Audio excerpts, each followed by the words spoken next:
يا أيها الذين آمنوا لا يسخر قوم من قوم عسى أن يكونوا خيرا منهم ولا نساء من نساء عسى أن يكن خيرا منهن ولا تلمزوا أنفسكم ولا تنابزوا بالألقاب بئس الاسم الفسوق بعد الإيمان ومن لم يتب فأولئك هم الظالمون يا أيها الذين آمنوا اجتنبوا كثيرا من الظن إن بعض الظن إثم ولا تجسسوا ولا يغتب بعضكم بعضا أيحب أحدكم أن يأكل لحم أخيه ميتا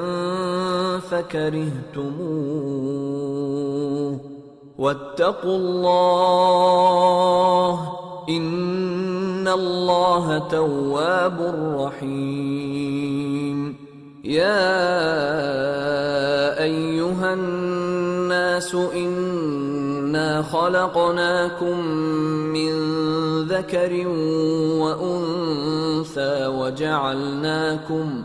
وجعلناكم شعوبا وقبائل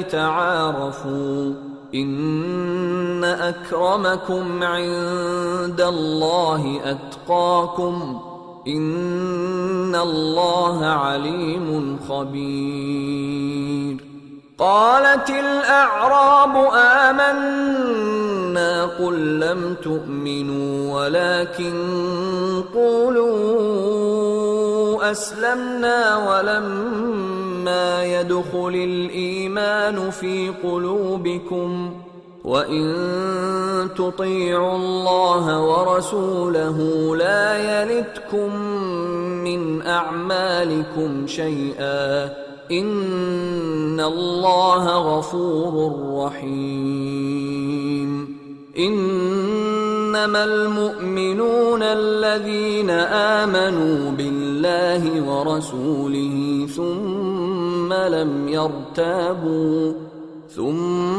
لم يرتابوا وجاهدوا بأموالهم وأنفسهم في سبيل الله أولئك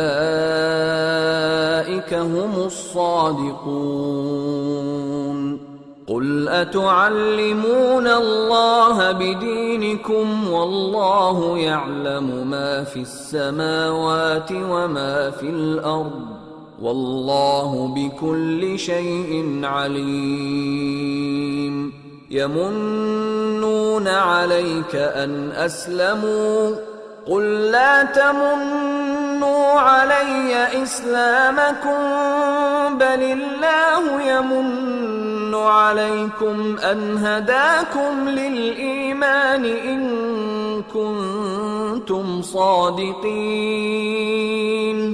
إن الله يعلم غيب السماوات والأرض والله بصير بما تعملون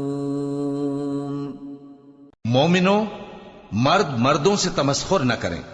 मुमकिन है कि वो लोग जिनका मजाक उड़ाया जा रहा है इनसे बेहतर हों, और न औरतें औरतों से तमस्खुर करें। मुमकिन है कि वो जिनका मजाक उड़ा रही हैं इनसे अच्छी हों। और अपनों को आपस में ऐब न लगाओ और न एक दूसरे का बुरा नाम रखो। ईमान लाने के बाद बुरा नाम रखना गुनाह है, और जो लोग तौबा न करें वो जालिम हैं। ए अहले ईमान, बहुत गुमान करने से परहेज करो कि बाज गुमान गुनाह है, और एक दूसरे के हाल का तजस्सुस न किया करो, और न तुम में से कोई किसी की गीबत करे।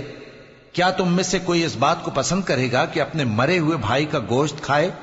اس سے تو تم ضرور نفرت کرو گے، تو غیبت نہ کرو، اور اللہ کا ڈر رکھو، بے شک اللہ توبہ قبول کرنے والا ہے، مہربان ہے۔ لوگو، ہم نے تم کو ایک مرد اور ایک عورت سے پیدا کیا اور تمہاری قومیں اور قبیلے بنائے تاکہ ایک دوسرے کو شناخت کرو۔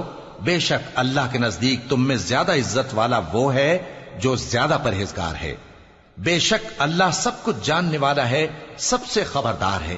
دیہاتی کہتے ہیں کہ ہم ایمان لے آئے، کہہ دو کہ تم ایمان نہیں لائے، بلکہ یوں کہو کہ ہم اسلام لائے ہیں، اور ایمان تو ابھی تمہارے دلوں میں داخل ہی نہیں ہوا۔ اور اگر تم اللہ اور اس کے رسول کی فرما برداری کرو گے تو اللہ تمہارے اعمال میں سے کچھ کمی نہیں کرے گا۔ بے شک اللہ بخشنے والا ہے، مہربان ہے۔ مومن تو وہ ہیں جو اللہ اور اس کے رسول صلی اللہ علیہ وآلہ وسلم پر ایمان لائے، پھر شک میں نہ پڑے، اور انہوں نے اللہ کی راہ میں اپنے مالوں اور اپنی جانوں سے جہاد کیا، یہی لوگ ایمان کے سچے ہیں۔ ان سے کہو، کیا تم اللہ کو اپنی دینداری جتاتے ہو؟ اور اللہ تو آسمانوں اور زمین کی سب چیزوں سے واقف ہے، اور اللہ ہر چیز کو خوب جانتا ہے۔ یہ لوگ تم پر احسان رکھتے ہیں کہ مسلمان ہو گئے ہیں، کہہ دو کہ اپنے مسلمان ہونے کا مجھ پر احسان نہ رکھو، بلکہ اللہ تم پر احسان رکھتا ہے کہ اس نے تمہیں ایمان کا رستہ دکھایا، بشرطے کہ تم سچے مسلمان ہو۔ بے شک اللہ آسمانوں اور زمین کی پوشیدہ باتوں کو جانتا ہے، اور جو کچھ تم کرتے ہو اسے دیکھتا ہے۔